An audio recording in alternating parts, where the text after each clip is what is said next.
Ladies and gentlemen, boys and girls, children of all ages, this week's episode is brought to you by Prestige Worldwide. And also, we will answer the question of, did we just become best friends? We might have to go do some karate in the garage. So, great stuff. It's going to be jam-packed. We've got a lot of stuff going on. So, the kids tell me, before we get going, these younger kids, how come we don't tell people to like, subscribe, all that fun stuff? Does it make a difference with the algorithm, Brad? If you say these, I mean, all the big time in YouTubers and podcasters, they say to like subscribe and stuff like that. So we can start saying that. you think so? You can throw it in Yeah, the algorithm. start Now, saying I was go for no because any of the stuff that I watch, when they say that, it annoys me. it. I Good point mean, there. Good point there, Phantom. So let's jump right into it with one watch. Everybody knows the rules. There's a lack of Ed this week, and also the man that picked this week's movie is also not present. So Thomas, before we get long-winded, bring us to the segment. All righty. Hey there, podcast fans. Are you ready to show off your love for the 1973 podcast? We've got over 20 designs of t-shirts and hoodies that capture the essence of classic stuff. Whether you're a fan of the shows or just love that retro feel, we've got something for everyone. From bold prints to subtle nods to your favorite personalities, each piece is made with top-notch quality and that timeless style you crave. Perfect for lounging at home or making a statement out and about. And don't wait. Our collection is flying off the shelves faster than you can say, don't be cheap, buy a shirt. Visit us now at bonfire.com and grab your favorites before they're gone. 1973 Podcast T-shirt store on YouTube. Just click the link in your episodes. All right, Thomas. So because we're not represented by the slow kids, we're going to start with you. We want your review. We'll give you Shaggy's review. We'll give you Ed's review, and also your review. So one watch, everybody knows the rules. The movie is Step Brothers. All right, Step Brothers came out in, I believe, 2008. Starred Will Ferrell, John C. Riley, Mary Steenburgen, Richard Jenkins, who I thought was hilarious as the father, and Adam Scott, who, it's funny, I hate this guy, and it's just because from this movie alone, just being a douche in this movie, I hate everything he's in. I can't watch Severance because he's in it. It's a good Uh, movie, good show. but it follows two grown men played by Will Ferrell and John C. Riley who are forced to live and coexist together when their parents got married. This movie has everything. It's quotable. It has T-shirts that were made because of some of the quotes or the occasions, like the and what was the play? Oh, Catalina Wine event. Yes, and I personally loved the movie. I gave it an 8. Some of the fun facts I would like to throw out a fun fact. Well, the drum set fight was based on a real life incident from John C. Riley and his younger brother when they were growing up. And he said that to this day, his brother still is pissed at that. And then the thing that made me laugh was that I mean, this is a spoiler, but the scene with the testicles, they, it cost them $25,000 to make prosthetic testicles for the movie. So I thought that was hilarious. But so I gave it an 8. Darren gave it a 7.6. Shaggy gave it an 8.1, and Ed gave it a 7.7. All right, so we're rip roaring. We're going. We're going to the youngest member of the group, Bradford. Take a swig. Take a deep oh breath. no, man, this was like peak Will Ferrell. This is back in the day before we had memes and people weren't glued to their phones all the time, so we were glued to the screen watching Will Ferrell movies. It's got his whole crew, uh, Seth Rogen, John C. Riley, Adam Scott, the same cast of people that they basically put in every movie. You know what I mean? And we would just sit around and like memorize these movies and then just quote at each other Did you all just day, every spot? day. What's that? Did you just spot? And then like, uh, yeah, dude, like the drum set scene, when he comes in, he's like, "Why are you all sweaty?" Like, "Oh, I just been watching Cops." I probably say that to people like once a week. Every time I see somebody who's drenched in sweat, I'm like, "What was you doing? Watching Cops?" And they're like, "What?"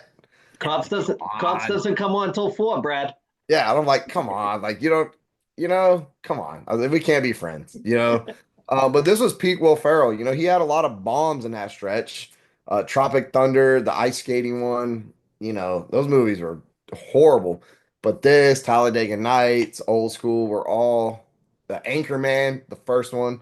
Second one was trivial garbage. Mhm. I love the scene when they're in the bedroom and they're doing kung fu and shit, and then he pulls out the samurai sword and he's like, "It's not just a samurai sword; it's autographed by Randy Jackson." I'm like, that scene is so underrated, man. The boats and hose music video, eating the white dog shit when they're getting jumped by the little kids. Uh, Man, this movie it's peak Will Ferrell, man. I'm gonna rate it kind of high because it's one of those movies, man. I can watch it any day of the week and laugh my ass off. And you know what? The sad thing, we're not getting movies like this anymore. And I say it every time we watch one of these. Movie studios keep making 3 hour CGI epics, and we can't just get an hour and a half comedy that we can sit around and laugh and be done with, man. I'm gonna give it an 8. Two eights. Yeah. Now, is that Pan or Pam? Pam Yeah. with an N or two M's? Phantom, your thoughts? I was going to say, if you're one of the quotable kids, this is right up your alley. Right? It's also, for all like the Will Ferrell haters, even they like this movie. It's definitely it's of all his movies by far. Because it's his best movie. I think it's his funniest. I'm coming in right around where you guys are. I was gonna say 8 also, but I'm gonna drop it down to 7.9 for a comedy scale. Keep it honest. Unbelievable. I mean, what's not to love about this movie? If you think about the timeline of when it came out, they're 40-year-old guys. We were 40 when this movie came out. Pretty much, it's a Gen X movie. All the stuff from T-shirts that they wear, or the banter, or the thoughts of how they grew up with the bullies, and you got to understand it to understand it. So, so quotable. Uh, every time I watch this, if you get a chance, you go back and watch the outtakes. They're on YouTube. The stuff that they left out of the movie, I can't understand why it's not in the movie. There's an unrated version of it with an extra 15 minutes. I'd say if you can find that, go back and watch it, because I think you can rent it. I don't think it ever came out on DVD with the unrated 15 minutes extra. But if you get a chance and you want to check it out, there's a scene at the wedding that they cut out. So good. I can't believe that it's not in the movie, but I had this written down, and I'm going to go 7.9 also on this. And the only reason why it's not over the 8 is I have one problem with this movie is the ending. The movie is so good, and it's kind of like the Heat of comedies. It's so good through the whole movie, except the ending is terrible.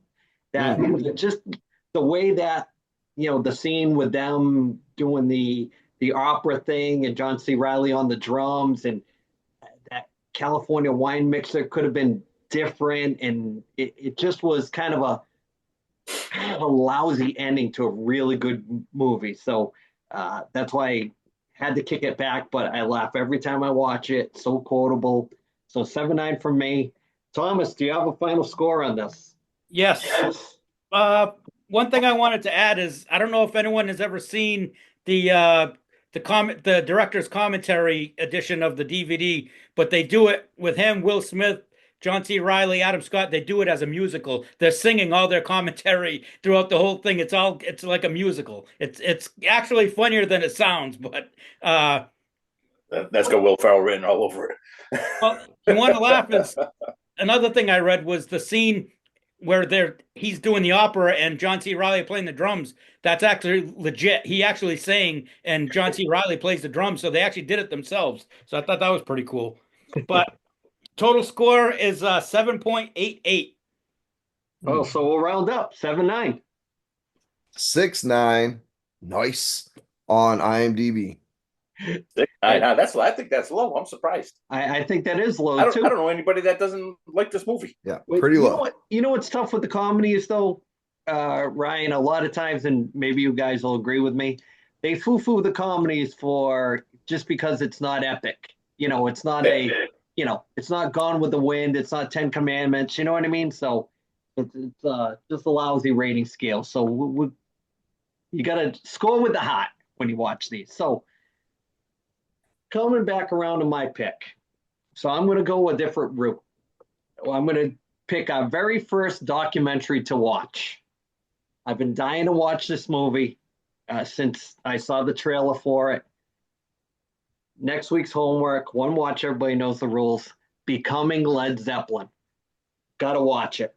It's the only authorized documentary in the history of the band, and there's interviews with all four guys, even John Bonham that passed away. So it's totally authorized 100% by Robert Plant, Jimmy Page, and John Bonham. Came out. It was in IMAX and everything. Now you can find it online. So next week's homework, our first documentary, Becoming Led Zeppelin. Make it happen. Bradford, you got a stink face over there. Come on now. I'll do my best. I'll do my best. Yeah, not a Led Zeppelin fan? Come on now. Come on, Bradford. I know you're from the South, but come on. So, one watch, everybody knows the rules. Move on to another thing that we do really well is talk some wrestling. So, Bradford, you want to start with Tiffy time, or you want to start with some Dark Side of the Ring?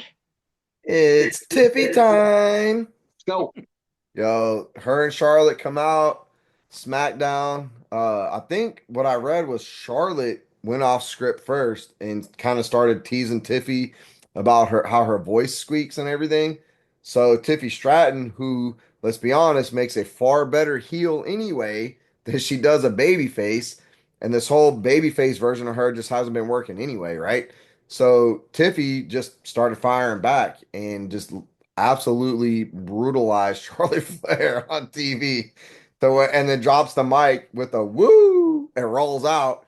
And then Charlotte had she had no comeback, no retort other than, well, why is Kaiser in my DMs? But by then, the crowd was already booing the shit out of her and cheering for Tiffy. And she just sounded desperate. And I mean, Charlotte for once looked stunned and speechless. Like she had no idea what Tiffy was saying or how to come back from it, man. And that was a career ender for some folks, man.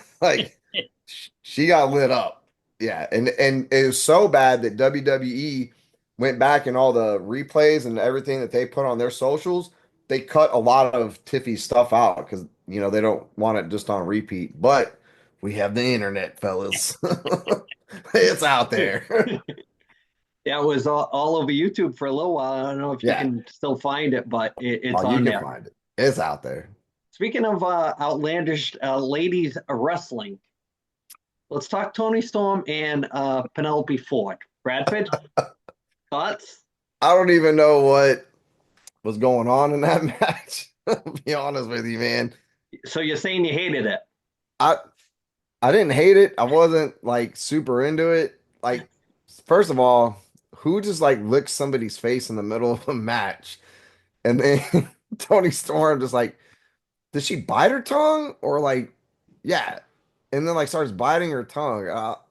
Man, weird spot. But Tony Storm's been doing a lot of weird shit, and it's just been, I don't know. I like it. It's fun. It keeps it entertaining, man. It's fun. It's fun. Thunder tits. Oh, Yeah. Phantom, care to add? Care to good share stuff. with the group? Good stuff. Good stuff. I still think their master plan is just to stop being more and more outlandish. The more over the top, the more eyes they're going to have on them. I think that's their only option at this point. They're losing so many what would be key members back to WWE. You got Ray Phoenix had just debuted Friday night. Eventually there'll be a Lucha Brothers reconnect. Who knows when, but it's going to happen eventually. There's money there. You got Paige Saraya supposedly coming back. You got Miro going back. You have Aleister Black, Malachi Black back. I mean, all the heavies that they lost during one of those big firings, now they're getting some decent names back. I mean, you can do a lot with the people that they're bringing in. Ricky Stark's already an NXT North American champion. I mean, they're doing well by the people that they're bringing in. It's not like they're not bringing them in to squash. What do you think, Brad? Yeah, man, they're bringing them in. They're giving them title opportunities. Ethan Page came in and won the NXT championship like that. And I think Ethan Page is slated to go up against Joe Hendry for the TNA championship with that whole crossover thing. So, yeah, man, it's that same what killed WCW vibe, man. Like a lot of the mid card, even maybe a little higher than mid card talent coming to WWE. And what is AEW getting in return? I Crap. mean, Chris Jericho again. It's amazing that I still think Cody's the gate for who you should Yeah. go and get. I mean, I think he's the guy that can tell you from his level of employment there in AEW, being a VP, of who the people are that would really fit in the WWE system, who aren't, open to not learning. That I think that's what keeps, have always kept the Bucks away, and Omega and these certain guys, the indie-rific guys that just think they know everything. And I mean, I'm not a Young Bucks fan at all. I mean, their book is called Killing the Business, so everybody that, talks about them, they don't really, want to embrace the learning of professional wrestling in the history. It's just, high spot after high spot. And you can see what they try to do with the Lucha Brothers and see if they can kind of turn them into WWE, whether it's a marketing thing or whether they're just happy to be there and they'll play ball or whatever. So it's even Andrade was in AEW and he went back. So yeah, thoughts on any of those signings there, Phantom? I don't know. It's nice to see the guys coming back, but do you think any of those guys are destined to anywhere better than mid card? You think they're taking any of those guys and making them a top guy? That top end is pretty secure. They already got a good 5-6 guys that like nobody's touching them. So unless somebody comes in and, I mean, the crowd, I guess if you got the crowd, they'll find a way to bump you up. But I don't know. I don't see them doing anything with those guys. They didn't do anything with them the last time. That's why. I mean, they got caught, but it's even when they were in AEW, even AEW didn't really do much with a lot of those guys. Their big thing was let's bring them in for the big pop, and then we don't know what to do with them. And I have a feeling that WWE is going to do the same thing. I don't know. Maybe it'll be nice to serve them up to the top guys.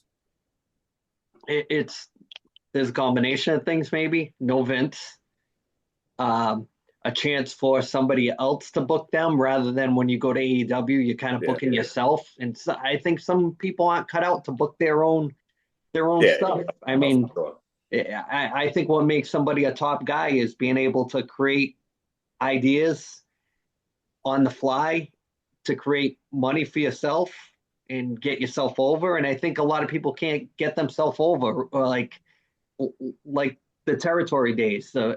Even if you couldn't do basic math, at least you could draw money by getting yourself over and your character over as, an extension of yourself. But I think a lot of times these guys are their own worst enemy. I had heard one time, and this will kind of put a cap on that thing, but I had heard that Edge never wanted to do anything with booking or anything like that. And you can tell that when he has to do his own stuff, he's not really as good as he was in WWE because he doesn't have somebody that's legit giving him ideas and helping him get over.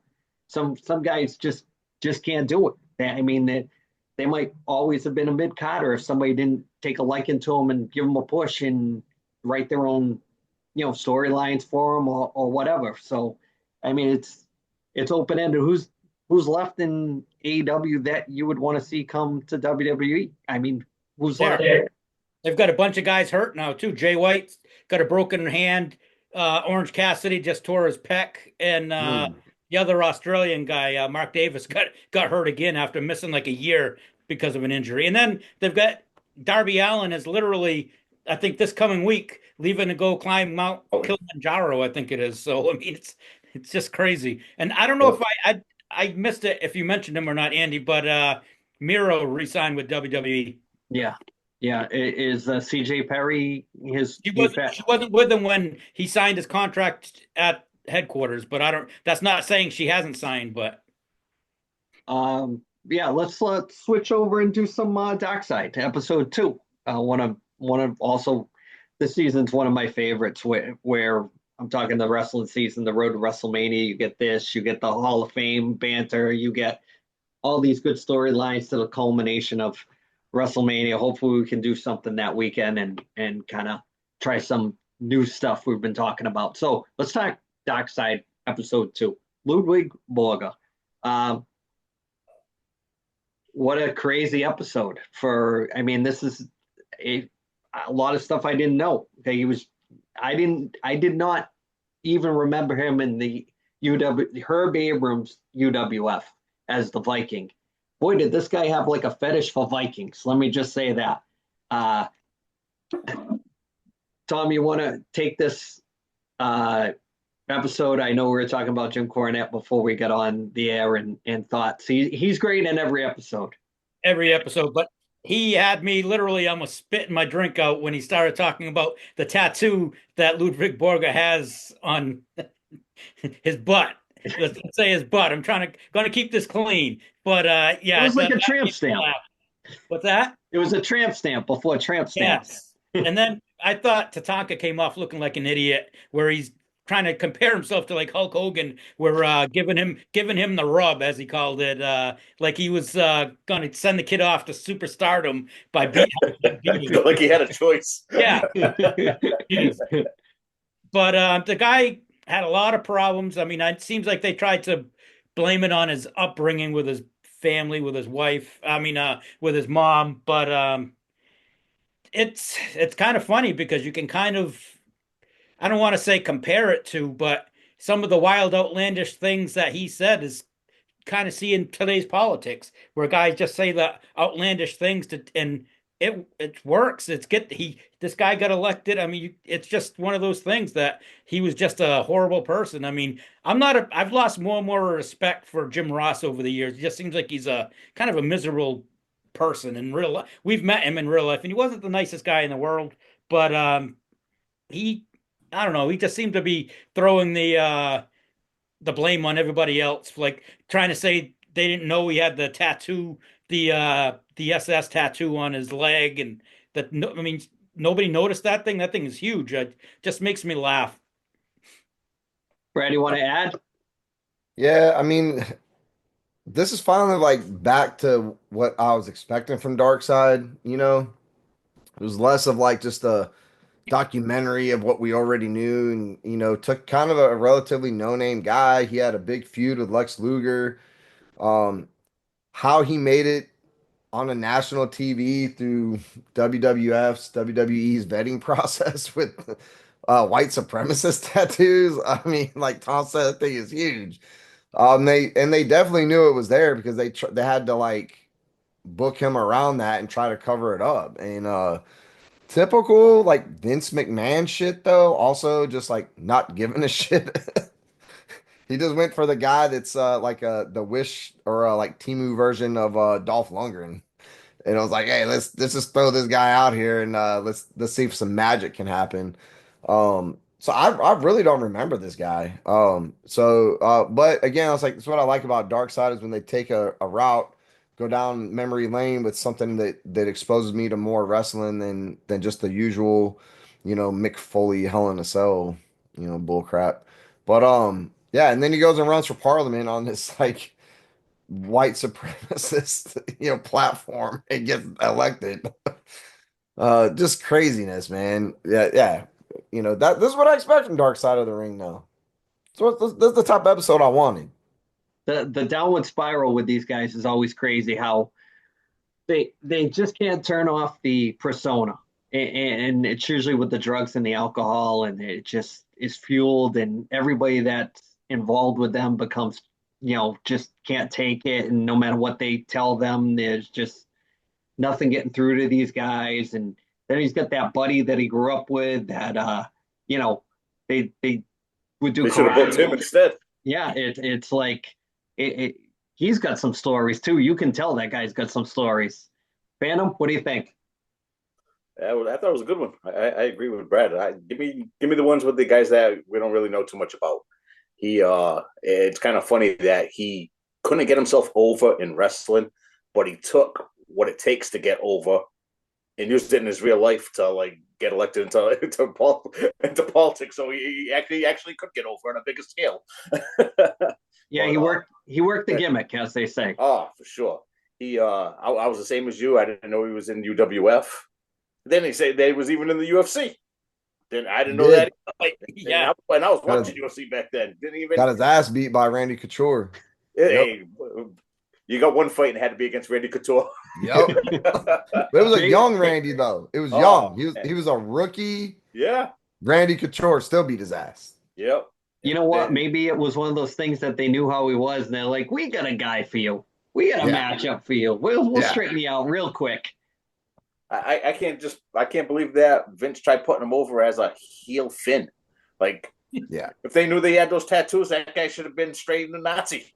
Like, why would they not? It's crazy. But I thought the part that was funny was they were talking to his ex-wife, and she's trying to play off that she saw all that Nazi stuff, but she didn't even know what it was.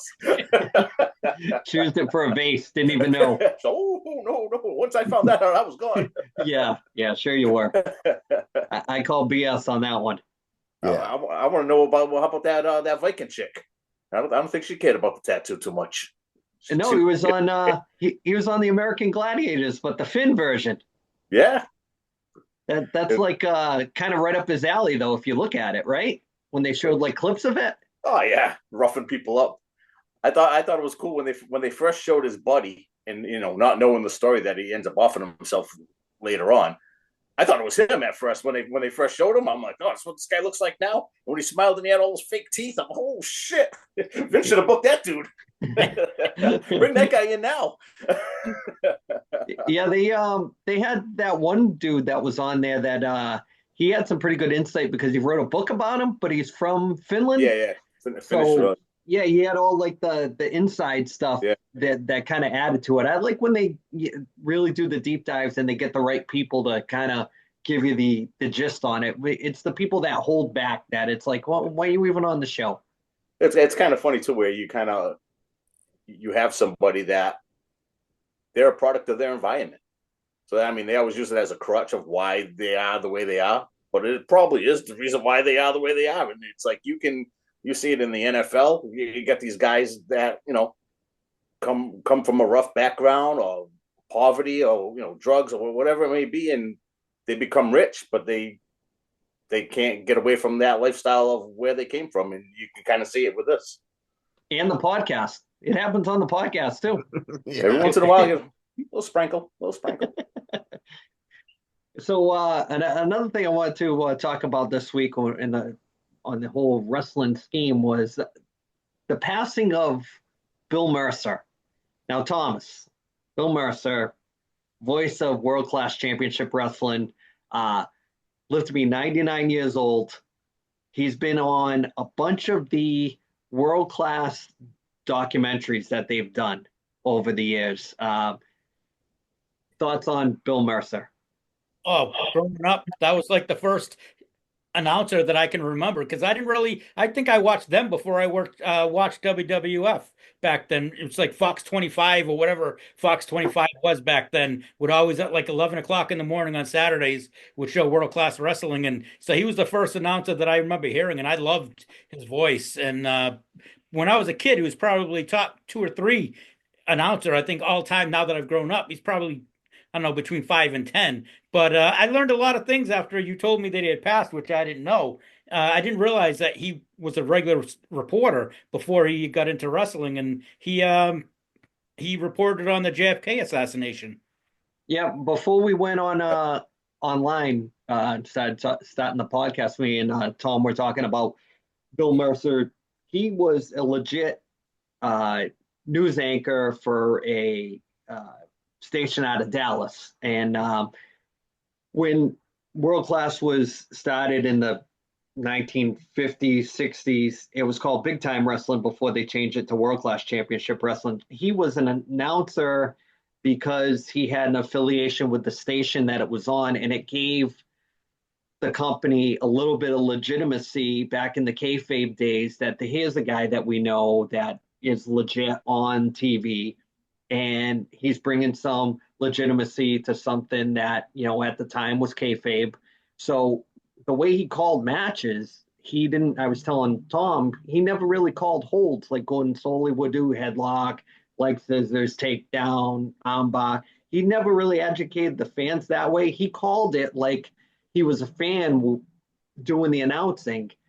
But he stopped for a little while in the 1960s because he was the guy that, fun fact, when they brought the charges public against Lee Harvey Oswald, he was the one that went to Lee Harvey Oswald and told him what the charges were against him. So he broke the news to Lee Harvey Oswald what the charges were going to be for the assassination attempt on Kennedy. And so he came back to wrestling in the late 60s into the 70s and stayed till the end of World Class.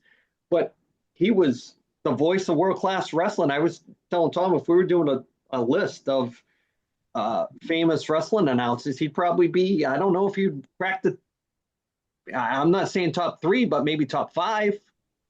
I don't know. Thoughts, Ryan, on Bill Mercer for World Class? Yeah, he's definitely underrated. I mean, like anything else that we talked about before, now that he's passed, people bump him up. But if you were just throwing together a list, you might not even have it on him. He's I couldn't believe how old he was. 99. If he's 99 years old at the time when we were watching him, he was probably already like in his 60s, already older. He didn't really look like he was that old. So I was kind of taken back when I saw what his age was. So no, but I was reading a little bit about him today with the JFK stuff, like Tom mentioned, and that was pretty fascinating. I mean, great idea on Fitz's end to throw somebody legit in there just to kind of push it along. Yeah, he started right with the television station when TV started in the late 40s, early 50s, and in the 80s he was already in his 60s.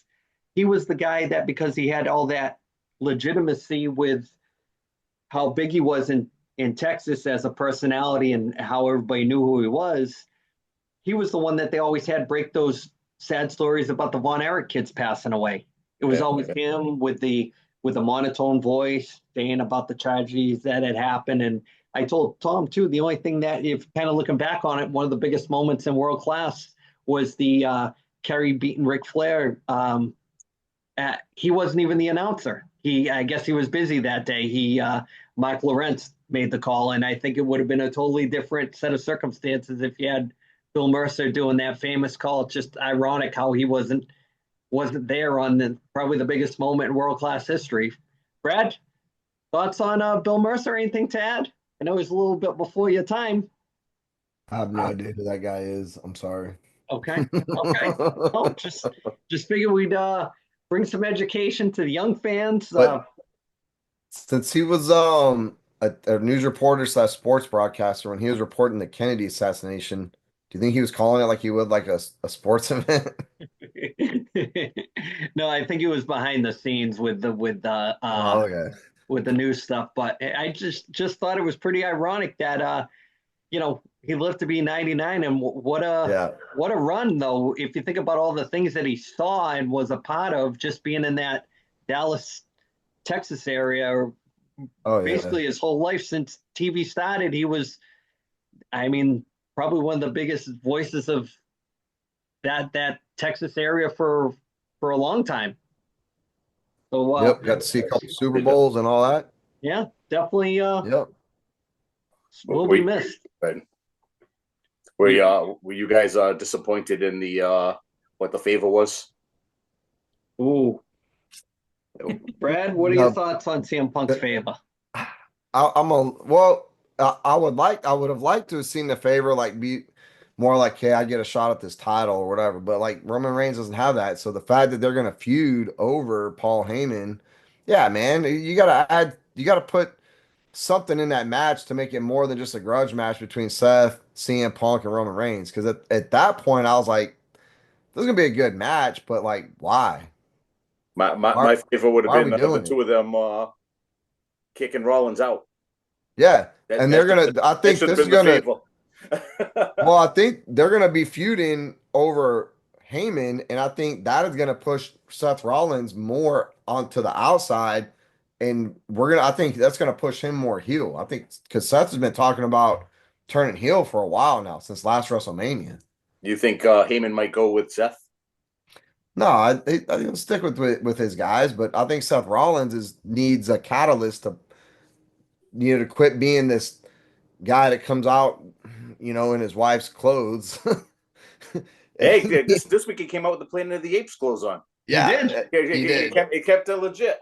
Yeah, and he's wearing the same boots as Bray Wyatt. Yeah, he had the Dr. Zayas gear on. Yeah. So I think we need like a catalyst, and they need something to jump him further down the road because he's already kind of acting like a heel. I mean, he's going at everybody more than he has in the past. But this match between the three of them, it didn't have any. There's no skin in the game. Now we're fighting for Paul Heyman. It's something, But at least we have that, and I'm not just asking why are we getting this match for no reason. I liked how they were going back to classic Roman Reigns rather than this like kind of borderline face one. Yeah. It seemed like he had like more of his regular persona. Yeah, I think that after WrestleMania, there's going to be some kind of blow off from this. There's got to be some kind of this is going to leapfrog something going, into the next, WWE fiscal year. There's going to be something that comes out of it. It's just not going to be a typical three-way main event and with three top guys in it. There's going to be some kind of fallout out of it. There's going to be some kind of it's got to be. It's got to be. Yeah. Cody's either got to lose the belt or turn heel. There's got to be some fallout. There's got to be something to push it along. So I want to see Cena win, and I want to see him do something with the belt, like as far as I'm taking it with me, blah blah blah. Well, everything that he said, I want to see, like one of those, oh shit minutes where it's like, you got to keep driving the story. Anything to add going into WrestleMania, the fellas, or shall we move on? Just one thing I want to say is it's kind of funny. Last week we talked about Mick Foley and Hell in a Cell, and past week he was in a car accident, and he's lucky he walked away from it. The car looked totaled, and I'm glad he's all right. They said he might have a slight concussion, but I think at this point he probably has a slight concussion every day. But yeah, he's got the good kind of CTE though. Yeah. Yeah, he don't have that Antonio Brown CTE. He's got the good. He's got the Mankind Mick Foley CTE. he's got that Cactus Jack CTE. Yeah, he's got the official 1973 podcast CTE. Yeah. Only other wrestling thing is Bill Goldberg has started training to come back for his retirement match. So they're saying it could be SummerSlam, but he's down. He's training with Kevin Von Erich down in Texas. So we'll see what happens. He's learning every old wrestler is training to make their comeback match. He's learning how to do the claw and wrestle barefoot. His last match. Yeah, he's gonna wrestle Nadia Nighthawk. Good Lord, to take out those damn hots. Thomas, you want to save us with some sports talk with some shitty picks? Sure. Tom Shitty Picks is brought to you by Brock Street Brewing Company, located at 244 Brock Street South in Whitby, Ontario. Everything's brewed in-house, including their hard iced teas, their beers, vodka sodas, and their hard seltzers. Ugh. So if you're in the Whitby area, go check them out and tell them the 1973 podcast sent you. So the last couple of weeks, I've been doing picks. I did the Cy Young. I did the Rookie of the Year. This week, I'm going MVP for AL, NL. It's easy to go chalk. So NL, I'm actually going chalk because I think Otani's going to walk away with it. AL, I'm not going to say Judge because everybody's picking him. So I'm going probably with the second best guy. I'm going with Bobby Witt Jr. I think he's just complete player. He's Judge is there for the homers. I think Bobby Witt is a five-tool guy. So those are my picks, AC. All right. So, That's a solid pick for my fantasy team. Yeah. Thomas, do you care to mention about the NHL history that happened this afternoon on Tom Shitty Picks? Yes. Alex Ovechkin broke Wayne Gretzky's goal record today with number 895, I believe it was. I caught it. I wasn't home to watch it live, but I caught it on when I came home. I caught it on video. It was a nice goal. I thought the celebration was awesome, except he almost got his hand sliced off by the guy skating in towards him to celebrate. But uh, the guy's phenomenal. I mean, I'd take Gretzky, but Ovechkin came in as the Russian guy that he kind of wasn't the prototypical guy. He brought a little physicality with him, and he's just actually it's funny. To me, he's more of an ambassador to the game than Sidney Crosby is. I don't know if he's more personable or what, but I thought it's a good thing for hockey worldwide. Phantom, care to add to the OV? Yeah, fantastic. Gotta love it. I never thought that record would ever be broken, to be honest. Just the longevity alone. And you figure out like what's OV at? Like is he 39, 38? He's still scoring 39. a lot of goals too. By the time Wayne was getting to the end of his career, he was like the way they went about it, totally different way. Wayne was like 92 goals in a season, big, huge numbers. Then maybe in his last, he was an assist guy he was the all-time leading scorer. So it's like, when you compare the two of them, Ovechkin's still like 1,200 assists behind him as far as like as far as the points part of it goes. But for just a natural goal scorer, flair, gotta love him. He's fantastic. He's good, like you said. He's great for the game.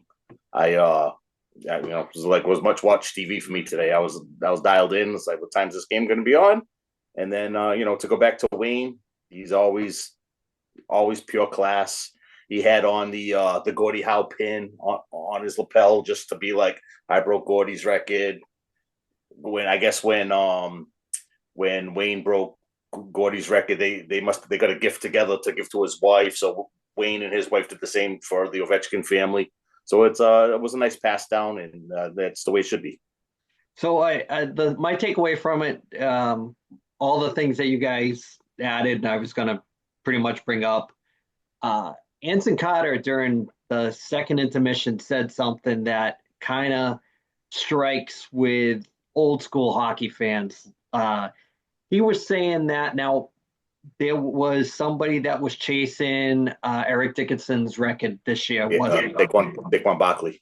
So he was saying that here's Gretzky following Ovechkin, palling around with him, saying, "Oh, it's going to be so great when he beats it.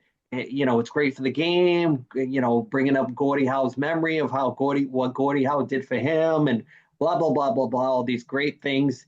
And then they were saying that how Dickinson flat out said, "I don't want that guy breaking my record." So there's the difference between the two sports. One, you have, Wayne, who's, as classy as it comes, and his wife's still super hot. I'll just add that. She got a new 20-year-old face, Danny. That's okay. That's all right. It don't crack. That's all right. He's just the right guy to do it. Yeah, flair for the dramatics. Kids love him. He sells a lot of merch. He brings people to the game. I mean, the whole fanfare around it. I mean, it could have been better. They stopped the game for like 20 minutes. They said they only had 7 minutes, and it ended up going like the guys had almost a whole rest in between. It was like an extra period of hockey. So couldn't have been any better. You're going to see it all on the news. And, they had Gretzky mic'd up, and he said to him, "If you hit 900, I'll buy you a car." So yeah, it was great. Oh, speaking of cars, Andy, did you see when he said to Ted Leonsis, the owner of the Capitals, he leans into him and he's like, "Hey, Ted." He goes, Yep. I don't know if you know this or not, but when I broke the record, they bought me a Rolls Royce." Yep. It was great. It was great. So I think that would be cool if he hits 900. Then does he come back and play another season? I say he does. Even if he gets 25 or 30 goals, or has a non-OV year, it'll still be a great year. So we'll see. We'll see what kind of run they put together in the playoffs too. But I don't see him. I don't see him winning anything. Not with how deep Florida is. Do you guys know who he scored the most goals against? What goalie he has the most goals against? Is it? I might have heard it, Tom. I could give it to you right now with just one. Just spring it on me. Tuca? He's still in the league. Is it Fleury? Yes. Yeah, it's Marc-Andre Fleury. Yeah. 28 goals. His top goals are some pretty good goalies. Fleury 28, Heinrich Lundqvist 24, Carey Price 22. So those are three good goalies to have the most goals against. I mean, granted, he's played a ton of games against them, but he scored 281 scored goals on 281 different goalies in his tenure in the league. They were saying that the only starter in the league that he hadn't scored on was Sorokin, who he went against tonight, which made it kind of cool too. Who also a countryman. Yeah, the fix was in. The KGB gave him the call. Yep, it's the only goal that he scored. How about the fact that he didn't want to? Now, say you bought tickets to go to that Caps game. Yep. So it got down to the end of the game. They're up by one. You're gonna pull the goal. He's like, "I'm sitting. Yep. I'm popping that empty netter. I don't care." So, I mean, it's all class, but I'm doing it in front of the home crowd. Against my Blackhawks. And calling for the puck the whole time.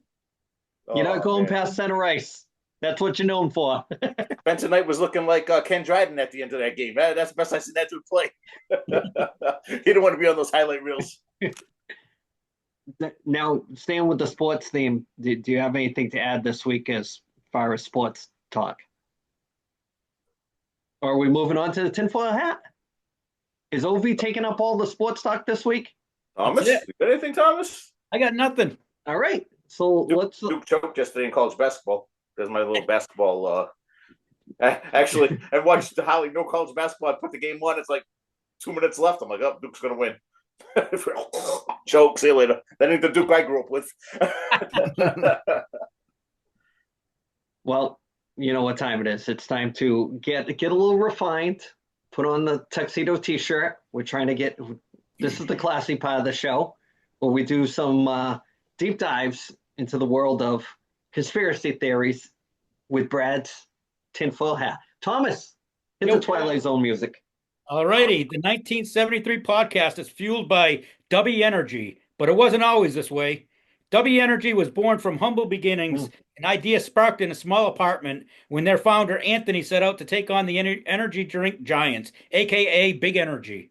After trying a big-name competitor's product and being disappointed by the taste and poor quality ingredients, Anthony knew he could do better, so he dove deep into formulation, mastering ingredients, flavor, and performance to create an energy drink that works without the jitters, crashes, sugars, artificial dyes, or calories. Dubby launched with just one flavor and reinvested every penny to grow. Now, they've crafted 15-plus custom-made flavors enjoyed by thousands of loyal customers every month. So are you ready to break free from Big Energy? Go to www.w.gg and use code 1973podcast at the checkout for 10% off your order. W Energy. No jitters, no crash, just pure focus. Now back to the 1973 podcast and Brad. Bradford. I think from now on, instead of being Brad's tinfoil hat, I want to go by Nighthawk. You guys can call me Nighthawk. It's Nighthawk. Dragon. Or Dragon. You be Dragon. I'm Nighthawk. Right. Ed's definitely Dragon. So this week on Nighthawk's tinfoil hat, I want to talk about Anne Heche. This story is kind of like popping back up on TikTok again. So she dated Ellen DeGeneres. Ellen has connections to Diddy. We all know what happened with Diddy parties. And she dated Ellen in that like height of these big Diddy parties and Playboy Mansion parties before it was such a publicized spectacle. Um, anyway, she broke up with Ellen, or Ellen dumped her. I don't know. She kind of got blacklisted. She kind of went crazy. A bunch of things kind of spiraled out of control for her as an actress. She eventually came forward and made some allegations against Harvey Weinstein, and apparently was gonna drop some stuff about Ellen and their relationship with Diddy and all them and what she saw at the parties. I don't know, allegedly, right? So anyway, back in 2022, I didn't realize it was that recent. It was just a couple of years ago. She got in her car and kind of pinballed around LA, to put it, jokingly, because she like wrecked her car 3 times before finally hitting something, and then the car blew up and went in flames. TMZ, the news, everybody showed up. They get her. It's a very graphic video you can find all over social media of them wheeling her to the ambulance, and she like unzips the. They thought she was dead. She unzips the body bag, sits up like the Undertaker, and starts fighting the EMTs. They get her in the ambulance, get her to the hospital. At first, they're like, oh, she's critical, but she's stable. She's gonna pull through this and that, and then just all of a sudden, like, oh no, we lost her. Sorry, nope, can't see the body. She's already we already cremated it. It's gone. Typical like Hollywood. Got to cover it up somehow. Shipped her off to the crematorium. The toxicology reports come out and said she had cocaine, weed, and fentanyl in her system. But so everybody's like, oh, she was crazy. She was on drugs. She has a history of mental health issues. So they were like, it's crazy and on drugs. That's what happened. But then they went back, some nerds went back and looked at the toxicology report and like, oh, well, these traces of cocaine and weed, it's not like she was high. Those are just trace amounts that would basically say that like, hey, it's been used within like whatever time period, the last 6 months, a year, whatever like that. Then they're like in the fentanyl that was, found in her system. That's probably from the ambulance ride to the hospital. They gave her some pain meds. So they're like, she really wasn't on anything. It's kind of weird that she just crashed, died on the stretcher, came back to life on the stretcher, and then died at the hospital to get cremated all around the same time she was supposed to be coming forward on the whole Hollywood pedo ring. So to me, it just seems like it's just another Hollywood pedo cover up. You know what I mean? Like they all have the same formula. They make them look crazy. They throw some drugs out there. It's a bad accident, and then the body gets cremated, and nobody can ever go back and like look at it. Bradford, I want to add So to what do you that. guys think? Before she was with Ellen DeGeneres, she was married to somebody, right? In a straight marriage. Yeah, she had a lot of straight relationships. Was she with Jim Carrey at all before? No, she was with Am I thinking of Lauren Holly? That's what I'm thinking of. Yeah. yeah, she was with Lindsey Buckingham of Fleetwood Mac for a while. She was in a relationship with Steve Martin. Like, yeah, the Steve Martin. Didn't know that. Ellen, and then some other guys that I've never heard of. Steve Martin and Ellen do have the same hairdo. This is true. Yeah. This is true. And both wore white suits at a lot of different times. Yep. Phantom, you want to add to the whole No, I, conspiracy theory? I can remember when it happened and that video popped up that it was like she's like dead on arrival and they're showing the body popping up in like some back alley or something as they're loading her in the ambulance. Yeah. I was like, then afterward, and then she's dead. It's like, oh yeah, something's definitely going on here. So that's I'm buying big on this one. That is something crooked is going on over there. It's the typical you're crazy. That's a thing that's a constant. Let's go to the voice of reason on this one. The professor. Thomas, let's talk conspiracy theories this week. Yeah, it's another good one, and it's more truth than fiction on this one, and it's pretty bad. It just shows you the scope if you go over, like, since Brad started doing these and stuff with Hollywood, and it's how crooked Hollywood really is. Well, it's been one of those things that for years we've talked about how far back does it go? Was it basically some sort of like an elite initiation form, like right from the rip, just to be in the club? And over the years, it just what seemed tame or outrageous at one time had to be pushed a little bit more by a different group as the years went on. What do you think, Brad? I think it's been going on since the Black Dahlia murders, man. Like it's just Holly weird, man, and Bohemian Grove type shit. Just and people look the other way for fame and fortune, man, and until they get wrapped up in it, and then they want to pull back and get out of it, and their way out is they just get Paul Walker, you know. The thing that's wild, especially like with Ellen, you got the Anne Heche stuff. You got I forget what that her co-host was, or the guy that used to do the dancing. He seemed like he died a little, killed himself. Beautiful family, all that, and kind of strange. Like right as like the show's kind of going off the air and stuff. So I think she's definitely a player in all this. It's just who's on the fringe as the gates, and then who's like really deep into it. That's what you want to know. I mean, I think once you tippy toe into it, you're in. Yeah, I don't. I think it's like almost like a form of the mafia thing where once you come in, you're in it for life, and then yeah, I think if you want to get out, you knew too much, or they got so much dirt on you that you can't really wiggle one way or the other.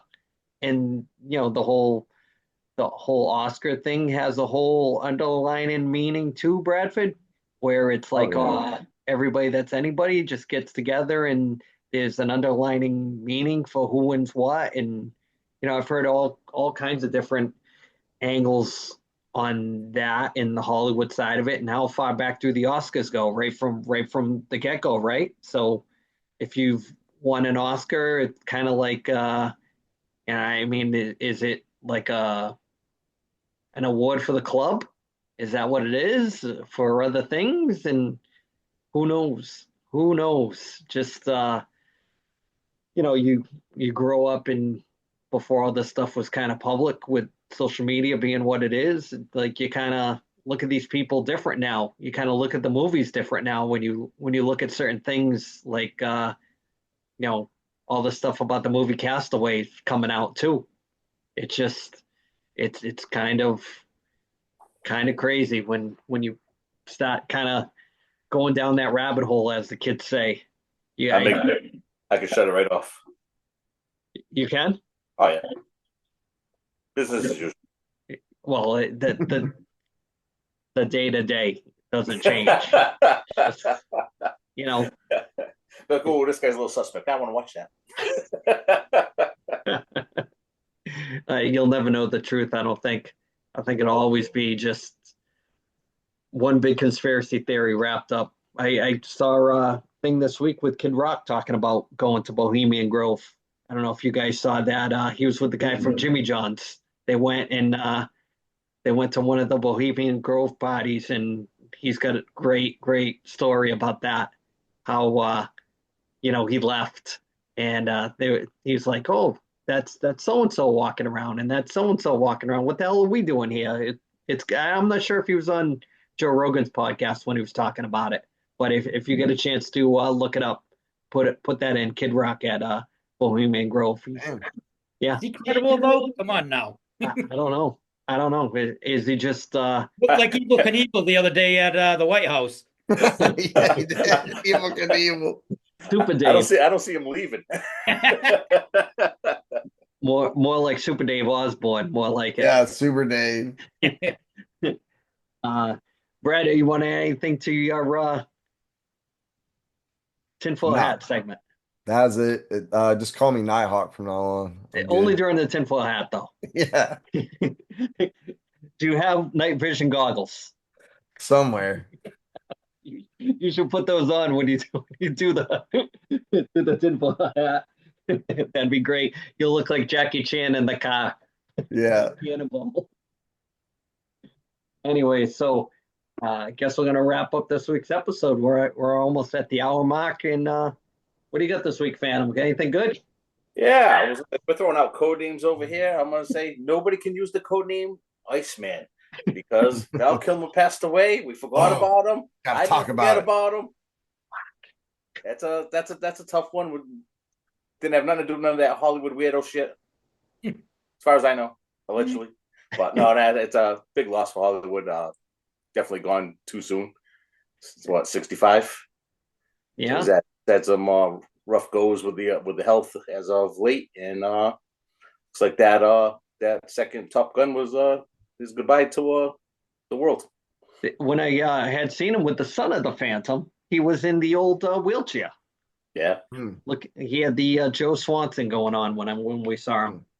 He didn't look too well. That No. was already a couple of years back.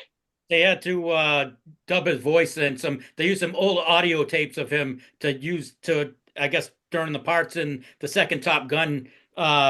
It's all old tapes of him. And they just dubbed it in because he had a tracheostomy and lost his voice box. He is the Phantom's favorite Batman. I will say that. He is not.